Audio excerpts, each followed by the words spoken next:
The crowds on the mall have dispersed, the ball gowns have been put away, and the celebrities have returned to their Hollywood mansions. And it's time for our new president to start making good on all those promises. And that's our headline on this Wednesday night. Down to business on this, day number 2 of the Obama presidency. Now, the president outlined some ambitious initiatives during the election and in the last 2 months, focused largely on the economy. Well, now it's time to deliver, and that may not be so easy. He's already facing questions on Capitol Hill from Democrats and Republicans alike about a stimulus package which could eclipse $900 billion. The Congressional Budget Office has already released numbers this week that have raised concerns about how effective this plan might be. We'll have more on that in Hannity's America in just a few minutes. At the same time, a breathless media continues to ramp up expectations for the new administration, using the word historic at every opportunity. And it's against this background that I spoke exclusively with the one and only Rush Limbaugh. So we have a new president now, Abraham Lincoln, or FDR, or Barack Obama, obviously. Well, first of all, what are your general thoughts about him as a person? Well, this is really tough, you know, because I've never met him. I don't know him except how and what I've seen in television. And I'm suspicious. When I see the media and the entire establishment on the left lay down and become cult-like and not examine who he is, what he's done, and not really examine what he says, but just praise him because of how he says it, my antenna go up. I'll tell you, a lot of people are right now just, they're absorbed in the historical nature of this, first black president and so forth. Well, that is wonderful. That's great, but I got over that months ago after he won the election. I mean, Sean, he is our president now. And he's not black, he's not from Mars, he's our president, he's a human being. We're a country comprised of human beings that the Democrat Party and the left have attempted to arrange into groups of victims, and that's who he appeals to. And the victims are the people waiting around for some grievance to be resolved. They're waiting around for something to happen for them, and he is parlaying that. So I think the fact that he's African-American, his father was black, to me it's irrelevant. This is the greatest country on earth. We want to keep it that way. It is that way for specific reasons. And I look at the things that he has said, and I'm very much concerned that our greatness is going to be redefined in such a way that it won't be great, that we're just going to become average. We cannot have this large a government role in the private sector, with so many people thinking that just because they're Americans, they're entitled to things, that this guy is going to be passing them out and keep this country great and innovative, full of entrepreneurs. These things concern me.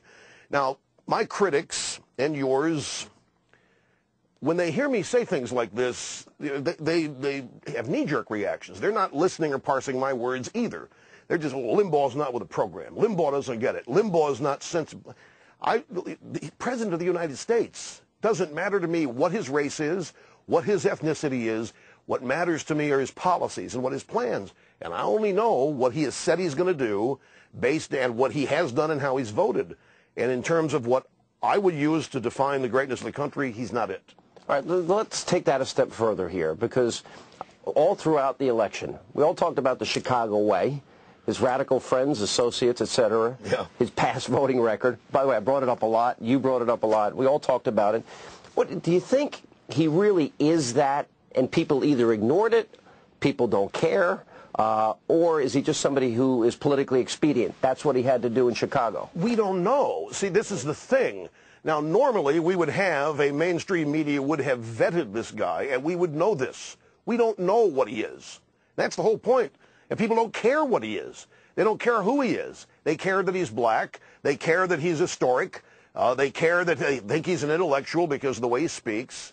It's all about how he speaks. I mean, I look at some of the facial expressions of people when they're watching the guy. It's frightening.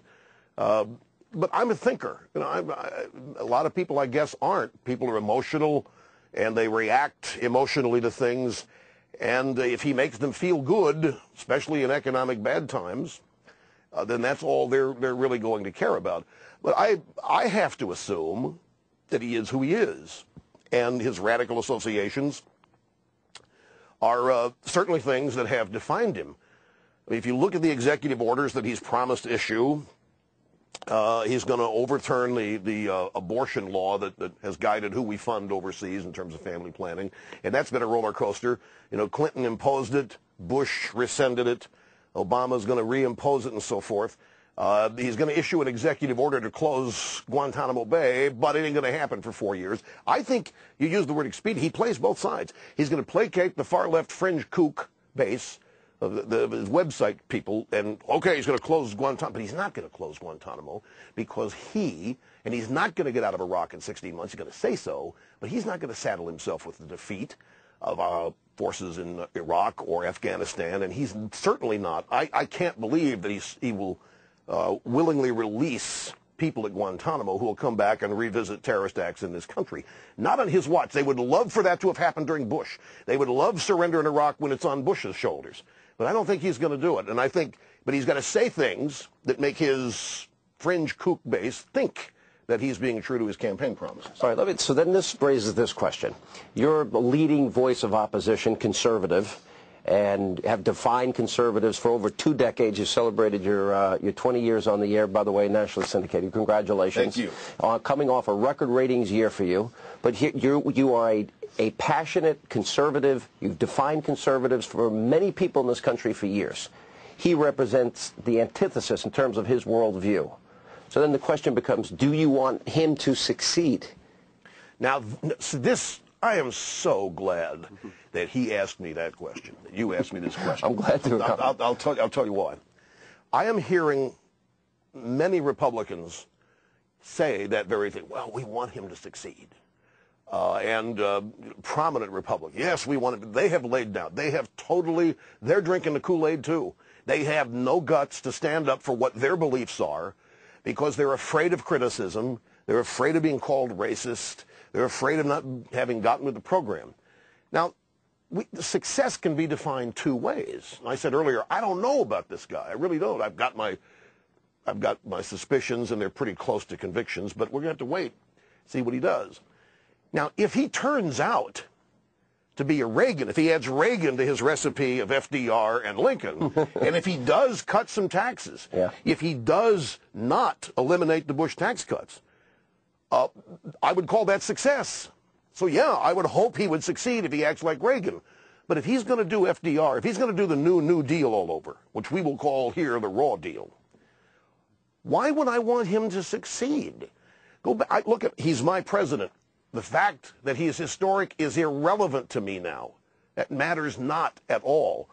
If he is going to implement a far-left agenda, look, I think it's already decided, $2 trillion in stimulus, the growth of government. I think the intent here is to create as many dependent Americans as possible, looking to government for their hope and salvation. If he gets nationalized health care, I mean, it's over, Sean. We're never going to roll that back. That's the end of America as we have known it, because that's then going to set the stage for everything being government-owned, operated, or provided. Why would I want that to succeed? I don't believe in that. I know that's not how this country is going to be great in the future. It's not what made this country great. So I shamelessly say no. I want him to fail. If his agenda is a far-left collectivism, some people say socialism, as a conservative, heartfelt, deeply, why would I want socialism to succeed? And coming up, more of my